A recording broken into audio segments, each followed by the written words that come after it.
Nest किसान मेला में मुख्य अतिथि एके शर्मा द्वारा फीता काटकर दीप प्रज्वलित करते हुए मेले का किया उद्घाटन। मऊ उत्तर प्रदेश जनपद मऊ के भारतीय कृषि अनुसंधान परिषद व राष्ट्रीय बीज विज्ञान एवं प्रौद्योगिकी संस्थान ICAR परिसर कुसमौर में नेस्ट किसान मेला का भव्य 2 दिवसीय आयोजन किया गया।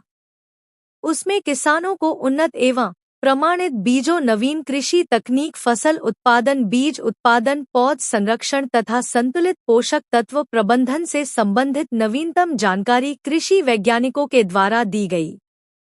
देश में वर्ष 24 और 25 में अनुमानित बीजों का उत्पादन 4,89,330 कुंतल तथा 1,09,370 कुंतल प्रजनन बीजों का उत्पादन रहा।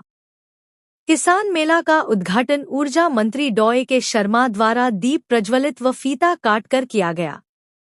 आए हुए अन्य राज्यों से कृषि वैज्ञानिकों ने ऑर्गेनिक तकनीकी व्यवस्था से फसल उत्पादन का नियम बताए तथा काला चावल के पैदावार पर जोर दिया।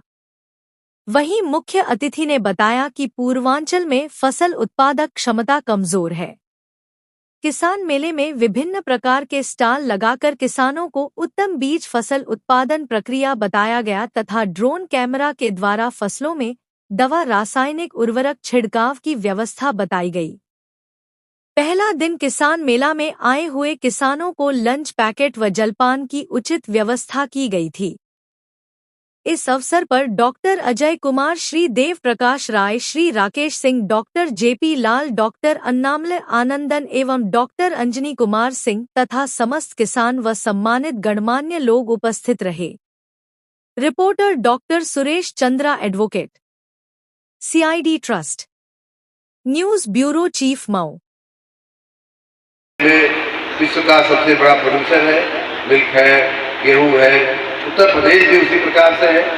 लेकिन आज भी जहाँ तक मेरी जानकारी है, पाल साहब को ज्यादा इसका जानकारी होगा, प्रति हेक्टेयर जो उपज है या प्रति एकड़ जो हमारी उपज है, उसमें हम अभी दुनिया के सापेक्ष जो है हमारा स्थान बहुत नीचे है।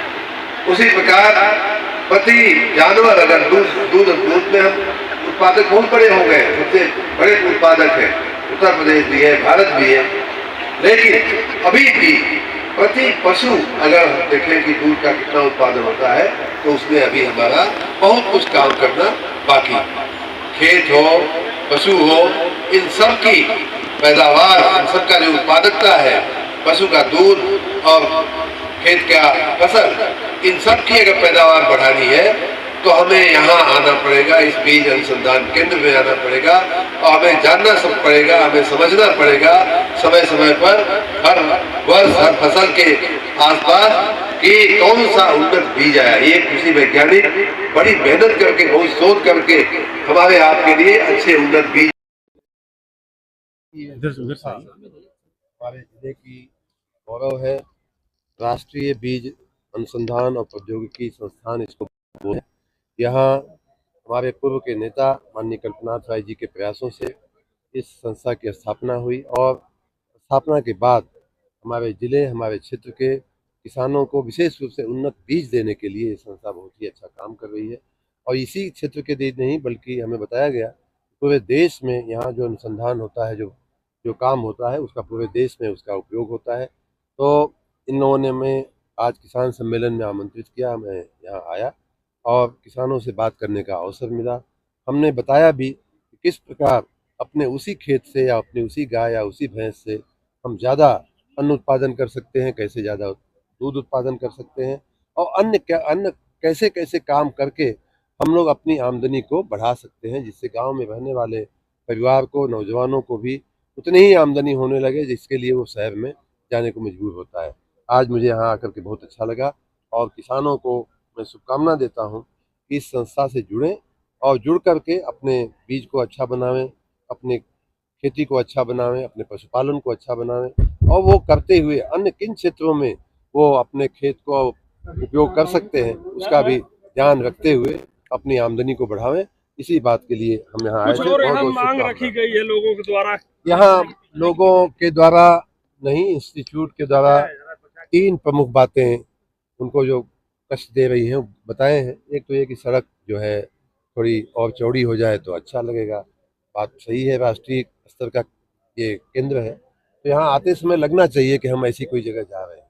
उस पर फिर उन्होंने बताया कि उस पर लाइट, स्ट्रीट लाइट भी लग जाए, निश्चित रूप से लगेगी।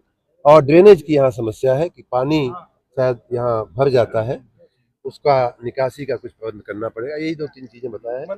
बाकी यहाँ के वैज्ञानिक बहुत ही अच्छा काम कर रहे हैं, उन सभी का बहुत बहुत धन्यवाद। चाहता है लेकिन किसान का बेटा किसानी नहीं करना चाहता। किसान का बेटा किसानी इसलिए नहीं करना चाहता कि उसको लगता है कि किसानी में आमदनी कम है। मैंने जैसा बताया कि अगर उसी खेत से, पहली बात तो प्रति एकड़ उत्पादकता अगर बढ़ती है, उसी पशु से अगर प्रति पशु दूध का उत्पादन बढ़ता है, और उसी खेत से धान और गेहूं की खेती करते करते हम सब्जी और फल की खेती करने लगते हैं, तो निश्चित रूप से आमदनी बढ़ेगी परिवार की।